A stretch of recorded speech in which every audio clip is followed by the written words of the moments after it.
They laughed when Ethan Cole asked for help, and in that moment, something quiet but permanent shifted in the room. The laughter wasn't cruel in the way of fists or threats. It was worse than that, light and careless, the kind that told a man exactly where he stood without laying a hand on him. Ethan stood near the back of the town hall, hat held low against his chest, boots dusty from a 12-mile ride that morning, waiting for the sound to stop. It didn't.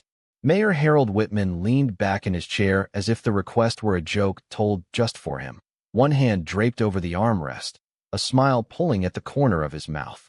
Deputy Frank Doyle chuckled beside the stove, shaking his head like he'd just heard something naive rather than desperate. Around them, a few townsfolk followed suit, some laughing out loud, others smiling politely, relieved the attention wasn't on them. Ethan didn't raise his voice. He didn't argue. He had asked for time, nothing more, a few weeks before the notice on his land became final, a chance to settle a debt that wasn't born of greed but of drought and a winter that came early and stayed too long. He explained it plain, the way a man explains something when he believes reason still matters. He spoke of his small spread outside town, of fences repaired by hand, of cattle thinned by dry grass and colder nights than he could remember. No one interrupted him, not because they were listening, but because they were waiting for him to finish so the room could return to what it was before he walked in. When the laughter came, it rolled through the hall like a door slamming shut. Ethan felt the heat rise in his face, then fade just as quickly, leaving something colder behind. He nodded once, a small motion no one noticed, and placed his hat back on his head. As he turned toward the door, he caught a few eyes dropping away from his, not out of shame, but out of convenience. Outside, the wind carried dust along Main Street, and the sound of the laughter followed him for a few seconds before the thick wooden doors swallowed it whole. He mounted his horse without hurry and rode out past the last building, past the grain store and the hitching posts, until the town shrank behind him. That afternoon, the people inside the hall forgot him.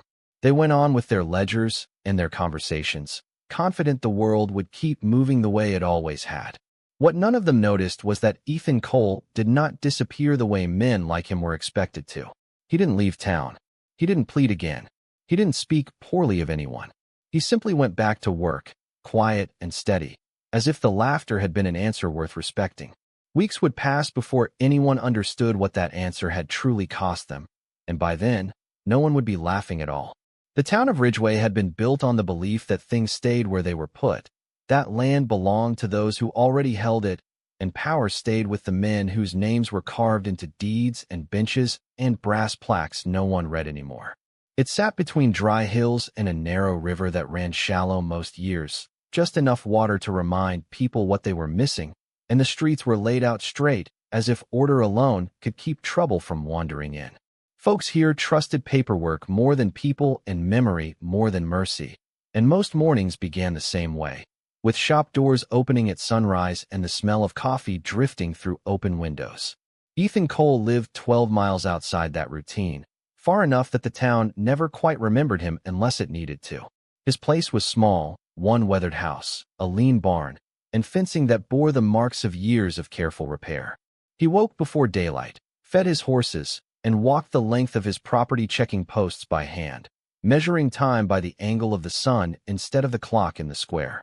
The notice tacked to his door sat where it had been since early spring, curling at the corners, its words burned into his thoughts even when he tried not to read them.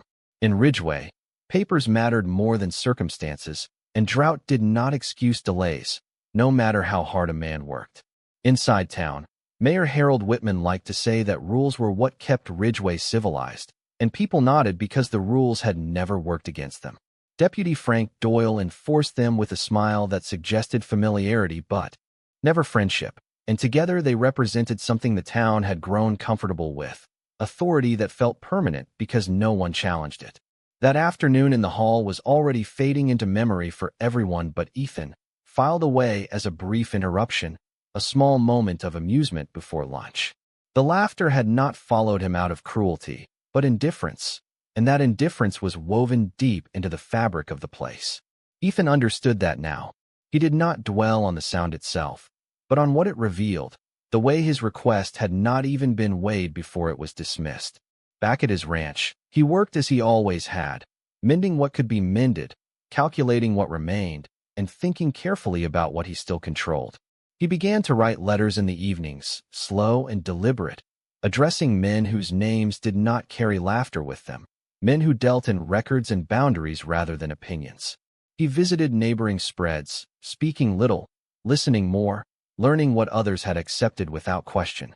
In Ridgeway, no one noticed these small movements, because small men were expected to stay small. The town continued as if unchanged, confident in its balance, unaware that the ground beneath it had begun to shift in ways that could not be heard, only felt, and even then, only by someone standing very still. Ethan Cole had never been a man the town remembered by name, and that was something he had learned to live with long before the notice ever reached his door. He was the kind of man people recognized only by outline, the rider passing at a distance, the figure fixing fence lines under a sun that showed no interest in how long the work took. In Ridgeway, importance came from visibility, from being seen at the right tables and spoken of in the right rooms, and Ethan had spent most of his life outside those circles. He had been born 2 counties east, raised on land that was never generous, and taught early that you earned what you kept through patience rather than noise. When he took over his small spread, it was not because it promised growth or status, but because it offered something steadier, a place where effort had a direct shape you could touch. He measured his days in chores finished and repairs held through another season, and he found a quiet pride in knowing every inch of his land the way some men knew ledgers or law books. That pride did not make him blind. He knew exactly how Ridgeway worked, even before the laughter made it undeniable. Men like Mayor Whitman had inherited certainty, not built it, and Deputy Doyle enforced a system that rarely looked down at those beneath it. Ethan had watched neighbors lose ground inch by inch over the years, not through cruelty, but through neglect disguised as order. He had helped where he could, mending a fence here, lending a tool there, never expecting thanks and never receiving much of it. When the drought came and the river dropped lower than anyone could remember, he tightened his belt and worked harder, believing effort would count for something when the time came. The notice proved otherwise. It told him that survival was not the same as security, and that fairness was often just another word people used when it suited them. Still, Ethan did not see himself as wronged in a dramatic way. He did not curse the town or the men who laughed. He understood them too well for that. They lived inside a structure that rewarded confidence and punished quiet persistence, and they believed it was natural because it had always worked in their favor. That understanding shaped what Ethan did next. He did not act out of anger or humiliation, but out of clarity. Each evening, as the light faded and the temperature dropped, he sat at his table and reviewed what he knew, what he owned, and what he could prove. He gathered old receipts, survey notes, and letters he had never thought to keep for any reason beyond habit. He rode to places where questions were answered by records rather than smiles, speaking carefully, listening closely, and taking nothing for granted. To anyone watching, his life looked unchanged, the same man riding the same miles, fixing the same fences. But inside, something had settled into place, a steady resolve born not of bitterness, but of the simple decision to stand his ground in a way the town would not hear until it was too late to laugh. The cruelty of Ridgeway did not wear a loud face, and that was what made it easy to ignore. It lived in small decisions made behind desks, in pauses that stretched just long enough to become refusals, in smiles that suggested understanding while offering nothing at all. As the weeks moved on, the town carried itself with the same calm assurance, confident that order was being maintained. Mayor Harold Whitman approved permits and denied extensions with identical strokes of his pen, treating each request as if it existed in a vacuum untouched by weather or circumstance. Deputy Frank Doyle delivered notices with an almost friendly tone, tipping his hat as though courtesy softened the weight of the paper he handed over. To them, these were not acts of harm, just routine, the steady rhythm of governance that kept things neat and predictable. For men like Ethan Cole, that rhythm pressed down day after day. When he rode into town for supplies, conversations dimmed just slightly, not out of hostility, but because his presence reminded people of something uncomfortable, the idea that effort did not always lead to reward. At the general store, the clerk took his money without looking him in the eye, already assuming how things would turn out. At the feed supplier, prices were firm, sympathy absent, and suggestions of leniency were framed as jokes that never quite landed. Even the church, a place that spoke often of charity, offered only prayers when practical help was requested, careful not to involve itself in matters considered legal. None of it felt personal, and that was the point. The town did not see itself as cruel, because no single action crossed a line. Instead, the line shifted until men like Ethan were standing well outside it. He felt it most clearly when he passed the courthouse and saw his name listed on a schedule, a reminder posted publicly without comment, as if his future were already decided and merely waiting to be acknowledged. People walked past that board every day, reading it the way they read the weather, noting it, and moving on. Some nodded at Ethan with a hint of pity. Others avoided him altogether, unwilling to be associated with a problem they could not solve and did not wish to share. The laughter from that afternoon in the hall echoed quietly through these moments, not as a sound, but as a posture the town took toward him, relaxed and unconcerned. It told him that his struggle was considered manageable because it was his alone. Yet even as Ridgway closed ranks, Ethan continued his work without complaint. He accepted each small dismissal, each polite refusal, and each casual assumption as information rather than insult. The cruelty lay not in any single denial, but in the collective confidence that nothing he did would matter. And so the town remained comfortable, certain it had seen the full measure of him, unaware that its indifference was shaping a reckoning that would arrive without warning, carried not by anger, but by the same rules it believed protected it. The moment Ethan Cole felt the weight of what had been taken from him was not when the notice arrived or when the laughter filled the hall, but later, in the quiet space where no one was watching. It came one evening as he stood on his porch, looking out over land he had worked for years, realizing how easily it had been dismissed by people who had never set foot on it. There was no anger in the thought, only a deep, steady awareness that something essential had been stripped away without ceremony. He understood then that his request for help had not failed because it was unreasonable, but because it required the town to acknowledge him as equal, and that was a recognition Ridgway was unwilling to give. The humiliation settled slowly, not as a sharp pain, but as a dull pressure that stayed with him through his work and his sleep. When he rode into town after that, he felt it in the way conversations paused and resumed once he passed, in the way eyes glanced and then turned away. It was the knowledge that his struggle had become public, discussed without him, judged without question. People believed they knew how his story would end, and they behaved accordingly, already adjusting to his absence as if it were inevitable. Even those who meant well offered words that carried no weight, telling him things would work out without explaining how, or reminding him that everyone faced hardship as if hardship were evenly distributed. Ethan listened politely, nodding where expected, but he did not correct them. He had learned that explaining himself only gave others permission to decide whether his explanation was sufficient. Instead, he absorbed the experience, letting it clarify his understanding of the town he lived near but never truly belonged to. The laughter, the notices, the quiet dismissals all pointed to the same truth, that Ridgway measured worth by position, not perseverance. This realization did not harden him, but it did remove any remaining illusion that fairness would arrive on its own. Alone in his kitchen, he spread his papers across the table, not with desperation, but with a calm that surprised even him. Each document represented a small piece of his life, moments of work and agreement that had seemed ordinary at the time. Now they took on a different meaning, proof that his existence could not be reduced to a line on a schedule or a joke in a meeting. He organized them carefully, placing them in order, committing details to memory. Outside, the night settled in, cool and quiet, the kind of night that invited reflection. Ethan did not see himself as wronged in a way that demanded sympathy. He saw himself as underestimated, and there was a difference. The town believed his silence meant acceptance, that his lack of protest signaled defeat. What they could not see was that the humiliation they had imposed had done something else entirely. It had sharpened his focus, stripped away hesitation, and left him with a simple resolve. He would no longer ask to be seen.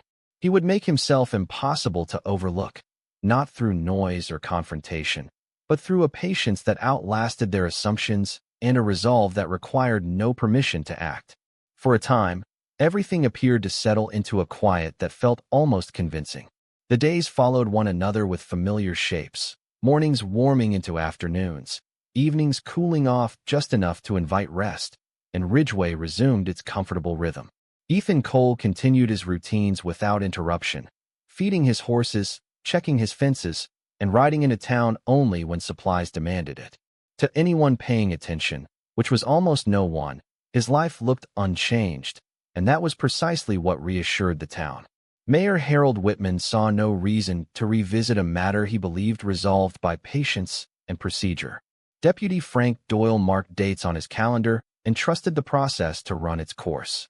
In the shops and on the sidewalks, people spoke of other things, of weather forecasts, of crop prices, of small disputes that felt more immediate.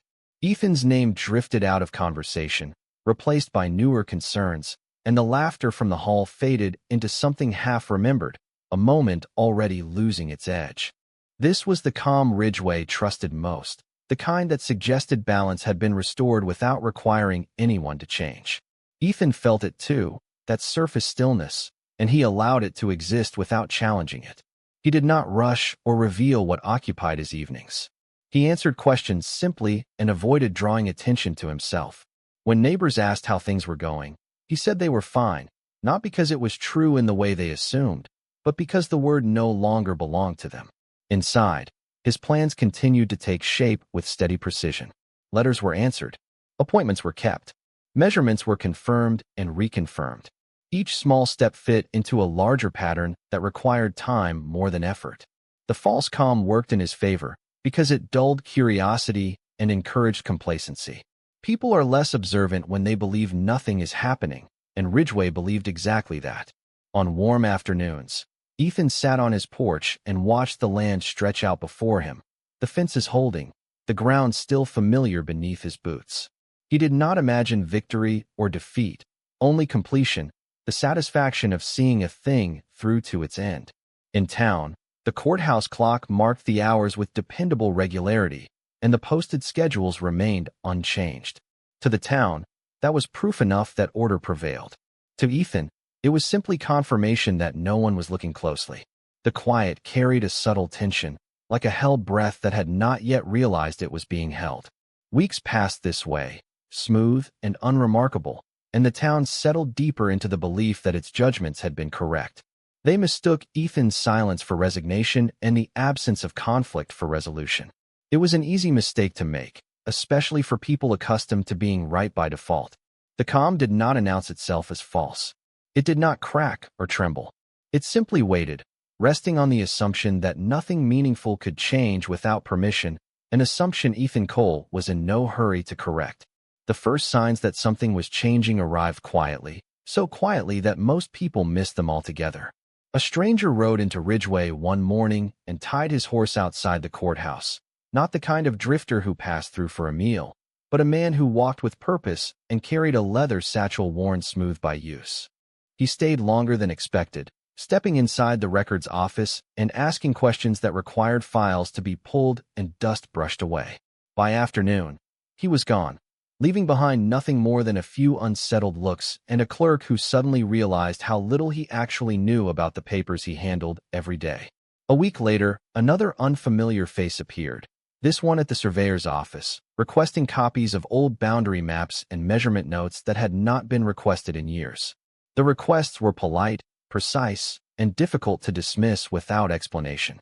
Inside the courthouse, drawers were opened that had not moved in a long time, and the air filled with the dry smell of paper that had been trusted simply because it was old.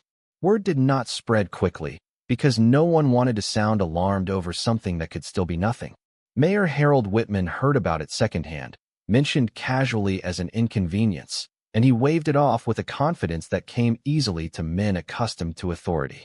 Deputy Frank Doyle noticed the change in tone among a few clerks, the way they hesitated before answering routine questions, but he told himself it was just the heat making people restless.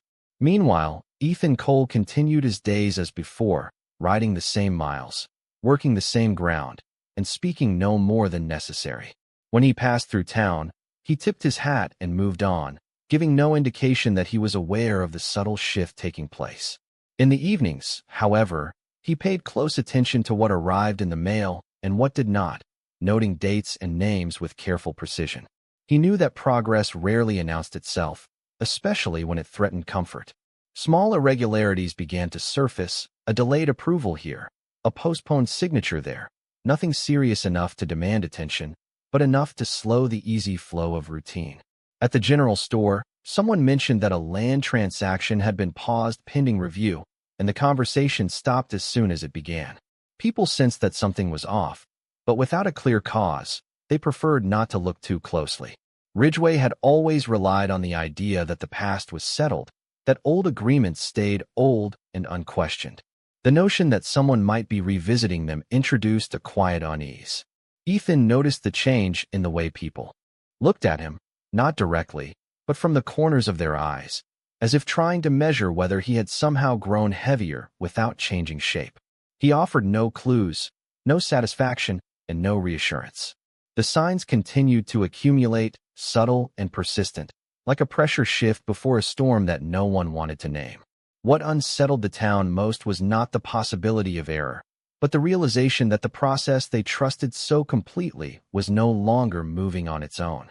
Something was asking it to slow down, to account for itself, and Ridgway was beginning to feel the discomfort of being observed rather than observing. Still, no one spoke of Ethan Cole in this context, because to do so would mean admitting that the man they had dismissed might have had reason to be patient all along. The arrival of questions turned into the arrival of answers, though not the kind Ridgway was used to hearing. One morning, the courthouse opened late, not because anyone overslept, but because a meeting had been called behind closed doors, and the clock outside marked the delay with stubborn indifference. Clerks shuffled papers with more care than usual, aware now that someone beyond the town might be reading what they handled. The familiar comfort of routine gave way to a careful hesitation. Each signature weighed a little longer before ink touched paper. Mayor Harold Whitman began to notice how often his name appeared in conversations he was not part of, referenced quietly, respectfully, but with a precision that suggested scrutiny rather than admiration. Deputy Frank Doyle found himself fielding questions he could not answer with a simple explanation or a confident shrug, and that unsettled him more than outright accusation ever could. The town responded the only way it knew how, by pretending nothing significant was happening. People continued to gather at the same tables, speak of the same concerns, and reassure one another that Ridgway had always handled its affairs properly. Yet the reassurance sounded thinner with each repetition. Files were requested again, this time with clearer intent, and measurements were compared against records that had been accepted without challenge for decades. Small discrepancies surfaced, nothing dramatic, but enough to suggest that certainty had been assumed where verification should have lived. Ethan Cole watched all of this from a distance that was neither accidental nor defensive. He rode into town less frequently now, not because he wished to avoid attention, but because attention was beginning to find him on its own. When he did appear, conversations shifted more noticeably, eyes lingering a second longer, curiosity edging out dismissal. No one approached him directly, not yet. It was easier to speculate than to ask. In private offices, the name Ethan Cole began to surface attached to documents and dates, no longer as a footnote, but as a reference point. The realization crept in slowly that the man they had laughed at had not been idle, and that his silence had been purposeful rather than passive. This did not produce immediate panic, but it did introduce an unfamiliar restraint. Decisions were delayed, language softened, and assumptions revisited. The town had always believed authority moved in one direction, outward from its center, but now it felt as though something was pushing back, quietly and persistently. Ethan felt no satisfaction in this shift, only confirmation. He continued his work at home, maintaining his land with the same care as before, his days unchanged in shape, if not in significance. At night, he reviewed correspondence and noted progress that could not yet be seen but could be felt. Ridgway had not yet connected all the dots, but the picture was forming whether it wished to see it or not. The tension settled into the air, subtle but unmistakable, like the stillness before a weather change that would not announce itself with thunder. The town was beginning to understand that something had been set in motion beyond its control, and for the first time, the certainty it relied upon no longer felt secure. By the time Ridgway realized the pressure was not easing, it had already begun to spread into places no one expected. What started as careful reviews turned into formal inquiries, and what had once been private became uncomfortably visible. Notices arrived that did not carry deadlines, but carried weight, requesting clarification rather than issuing demands, which somehow felt worse.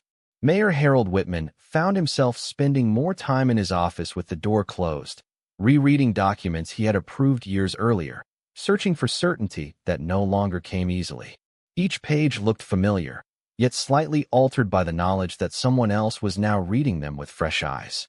Deputy Frank Doyle noticed that his authority no longer ended conversations the way it used to. Questions followed him instead, polite but persistent, asking not what had been done, but why. The escalation did not announce itself as a crisis. It unfolded as a gradual tightening, a sense that options were narrowing without anyone having raised their voice. In town meetings, language grew careful, sentences filled with qualifications, and pauses where confidence once lived. People who had never questioned a boundary before now wondered aloud how those boundaries had been drawn in the first place. Land measurements were compared, taxes recalculated, and small inconsistencies noted with an attention that bordered on obsession. None of it was dramatic enough to stir outrage, but together it created a steady hum of unease. Ethan Cole remained largely absent from these discussions, at least in person. His name appeared more often on paper than in conversation, attached to references and records that spoke for him without emotion. When someone finally mentioned him in passing at the general store, the remark was met not with laughter, but with silence, as if acknowledging him too openly might invite further complication. Ethan himself continued to move through his days with the same measured pace. He understood that escalation was rarely loud, especially when it involved systems that preferred to correct themselves quietly. He answered questions when they came, truthfully and without embellishment, allowing facts to do the work he had no interest in dramatizing. Each response added another layer to a picture that was becoming harder to dismiss. The town began to feel the weight of its earlier certainty, the confidence with which it had reduced a man's request to a joke. That confidence now worked against it, because it had left no room for adjustment when assumptions were challenged. Small alliances formed behind closed doors, not out of solidarity, but self-preservation, as individuals considered what they needed to protect. The sense of collective ease that once defined Ridgway fractured into private concerns. Ethan observed this shift without satisfaction or resentment. To him, it was simply the natural result of attention finally being paid. The escalation did not feel like victory. It felt like momentum, steady and irreversible, carrying the town forward whether it wished to go or not. Ridgway was no longer drifting. It was being directed, and the direction was no longer entirely in its control. The shift became undeniable on a morning that began like any other, with the courthouse clock striking the hour and townspeople expecting the day to move forward on familiar tracks. Instead, word spread that a review had concluded, not loudly, but with the quiet certainty of a door closing where it had always been open.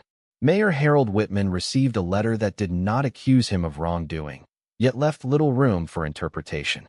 It outlined findings with careful language, pointing out oversights, procedural shortcuts, and assumptions that had been treated as facts for too long. The tone was respectful, almost courteous, which made it harder to dismiss. Deputy Frank Doyle was summoned to answer questions that no longer felt theoretical. His usual confidence faltered as he realized the authority he relied on now required justification rather than recognition. In the courthouse, clerks moved with deliberate caution, aware that every action carried new weight. The town gathered in small clusters outside shops and along the street, speaking in lowered voices, no longer sure who was listening or what might matter. For the first time, Ridgway felt the presence of something larger than itself, an oversight that did not bend to familiarity or tradition. Into this atmosphere, Ethan Cole rode into town without announcement. He tied his horse where he always had and walked the same route toward the square, his pace unhurried. Heads turned as he passed, not because he demanded attention, but because attention now followed him on its own. He stopped near the courthouse steps and waited, not intrusively, simply present. When Mayor Whitman emerged, their eyes met briefly, and the moment stretched just long enough to register what had changed. Ethan was no longer asking. He was standing on ground that had shifted beneath both of them. Inside, documents were brought forward, and discussions took on a different shape. Ethan was invited to speak, not as a formality, but as a necessary voice. He answered plainly, recounting dates, agreements, and efforts without embellishment or resentment. Each detail aligned with what had already been uncovered, reinforcing a narrative that no one in the room could comfortably ignore. The power dynamic that had once felt fixed now tilted, not dramatically, but decisively. Mayor Whitman found himself listening more than speaking, his earlier confidence replaced by a careful consideration he had never needed before. Deputy Doyle stood quietly, aware that his role had shifted from enforcer to observer. Outside, the town waited, sensing that something irreversible was taking place. When the meeting concluded, there was no announcement, no declaration of victory or defeat. Ethan stepped back into the daylight and replaced his hat, the gesture simple and familiar. The silence that followed was heavier than any argument could have been. People avoided his gaze, not out of hostility, but out of recognition. The laughter that once defined his place in the town had vanished, replaced by an understanding that the balance had changed. Ridgway did not beg aloud. It did not need to. In the quiet that settled over the square, the reversal was complete, carried not by force or spectacle, but by the weight of truth finally acknowledged. After that morning, Ridgway moved differently around Ethan Cole, as if the space he occupied had quietly expanded. People did not approach him with apologies or explanations, because that would have required admitting what had been done, and most were not ready for that. Instead, they offered distance, a careful courtesy that bordered on deference. Conversations lowered when he passed, not out of fear, but out of an instinctive respect for a man who no longer needed to ask. Inside the courthouse, the atmosphere remained subdued. Mayor Harold Whitman kept his office door closed more often than not, emerging only when necessary, his manner restrained, his words chosen with a caution that felt unfamiliar. Deputy Frank Doyle carried himself with less ease, no longer certain which assumptions still held. When he looked at Ethan now, it was with an expression that suggested calculation rather than confidence. The town itself seemed to hold its breath, waiting to see what Ethan would do next, as though his silence were a kind of decision that had not yet been revealed. He did nothing dramatic. He did not press his advantage or speak publicly about what had occurred. He returned to his land and continued his work, repairing what needed repair and tending to what remained. That restraint unsettled people more than any display of anger could have. They had expected demands or declarations, some clear sign of how to respond. Instead, they were left with their own thoughts and the quiet knowledge that the balance they relied on had shifted because of their own actions. In private, discussions took on a different tone. The phrase "we should have listened" surfaced more than once, though never, where it might be overheard. People revisited memories of the meeting in the hall, recalling the laughter and the ease with which they had joined it. Those memories carried a weight now, not because anyone forced them to, but because the outcome had stripped away the comfort of believing such moments did not matter. Ethan encountered small gestures of acknowledgement as days passed, a nod held a little longer, a door kept open rather than shut, an offer extended without explanation. He accepted them without comment, neither encouraging nor rejecting them, allowing people to adjust at their own pace. He understood that humility rarely arrived all at once. It came quietly, through recognition rather than confrontation. The silence that followed his earlier request had transformed, no longer dismissive, but reflective. Ridgway was learning what it meant to be seen by someone it had once overlooked. Ethan felt no triumph in this change, only a steady calm. He had not set out to teach a lesson, but the lesson had arrived nonetheless, carried by patience and the simple refusal to disappear. As the days went on, the town continued to function, but something fundamental had altered. Laughter came easier now at different moments, but it no longer rose when someone asked for help. The memory of how wrong that had felt lingered in the air, unspoken but present, shaping behavior more effectively than any rule ever had. And in that shared, wordless understanding, the town began, slowly, to reckon with the cost of its own indifference. Ethan Cole returned to the courthouse one final time when the paperwork was ready, not because he was summoned, but because it was his name written across the top and his presence was required to close what had been opened. The building felt smaller now, its walls closer, its familiar creaks louder in the silence that followed his steps. Clerks stood when he entered, not out of instruction, but instinct, and then seemed unsure what to do with themselves once they realized what that gesture implied. Mayor Harold Whitman waited at the long table, the documents laid out neatly, every page aligned with care that bordered on reverence. He did not speak at first. Neither did Ethan. The quiet stretched, heavy but controlled, the kind of quiet that demanded attention without asking for it. When the pen was finally offered, it came with a slight hesitation, as if the weight of the moment had surprised even the man extending his hand. Ethan took it without comment and reviewed the papers one last time, his eyes moving steadily across lines he already knew by heart. Each clause represented weeks of patience, years of work, and a dignity that had never required permission to exist. He signed where indicated, the sound of the pen against paper clear in the room, final without being dramatic. No one clapped. No one spoke.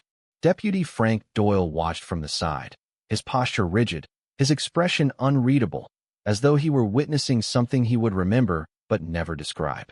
When Ethan finished, he capped the pen and placed it back on the table, then gathered his hat from beside him. For a moment, it seemed as though someone might say something, offer words that could soften what they felt. Nothing came. The silence remained, not awkward, but instructive. It said everything that apologies could not. Ethan nodded once, a small gesture that acknowledged the room without granting it absolution, and turned toward the door. As he walked out, the weight in the courthouse shifted, a collective release that came too late to undo what had already been learned. Outside, the light fell across the square in the familiar way, unchanged by what had occurred within those walls. People stood along the edges of the street, watching without stepping forward, their faces reflecting a mix of relief and regret. They did not ask questions. They did not cheer. They simply made space. Ethan crossed the square and mounted his horse, the leather creaking softly as he settled into the saddle. He did not look back at the courthouse or the people gathered there. He did not need to. The moment had passed, complete in its restraint. As he rode away, the town remained where it was, quieter than before, left with the understanding that justice had arrived without spectacle and without mercy, delivered not by force, but by a man who had never raised his voice and never lowered his gaze. In that understanding, Ridgway stood still, learning at last the cost of laughter when it replaces listening. Life in Ridgway did not change overnight, and that was perhaps the most honest ending it could offer. The streets remained where they had always been, the buildings held their shape, and the river continued to run shallow in the late summer heat. But something subtle had settled into the town, a restraint that had not existed before, as if everyone now understood that their actions carried echoes longer than they once believed. Ethan Cole returned to his land and resumed his days with the same steady rhythm, repairing fences, tending to animals, and walking the boundary lines with a familiarity that felt earned rather than defended. The work felt lighter, not because it was easier, but because it was no longer shadowed by uncertainty. In town, people spoke his name less often, but when they did, it carried weight instead of amusement. Mayor Harold Whitman continued his duties with a careful diligence that bordered on humility, aware now that authority was something watched as much as exercised. Deputy Frank Doyle enforced the law with fewer assumptions, pausing where he once pressed forward, mindful of how easily confidence could slide into carelessness. No one announced a lesson learned, yet it was visible in small choices, a request granted a little more consideration, a question answered instead of dismissed, a moment of laughter held back when it might cost someone else their dignity. Ethan noticed these things without commenting on them. He did not seek acknowledgement or gratitude. He understood that the truest changes were those people made when they believed no one was keeping score. On a quiet evening, he stood at the edge of his property and watched the light fade across the hills, the land stretching out before him unchanged and yet entirely different in how it felt beneath his feet. He thought of the day he had stood in the hall, hat in hand, listening to laughter that had mistaken ease for certainty. That memory no longer stung. It had become something else, a marker of distance traveled rather than a wound. Ridgway carried on, but with an added awareness, a shared understanding that justice did not always arrive with noise or spectacle. Sometimes it came quietly, through patience and persistence, through a man who refused to be reduced to a joke and chose instead to let truth do its work. The town did not speak of that openly, but it lived with it, adjusting its posture one small decision at a time. Ethan mounted his horse and rode the familiar paths as dusk settled in, the air cooling and the day closing without ceremony. Out here, no one applauded endings, and no one needed to. The balance had been restored not by force, but by resolve, and the silence that followed was not empty. It was full of understanding. In that silence, Ridgway learned what it meant to listen, and Ethan Cole continued on, a man unchanged in character, but finally seen for what he had always been.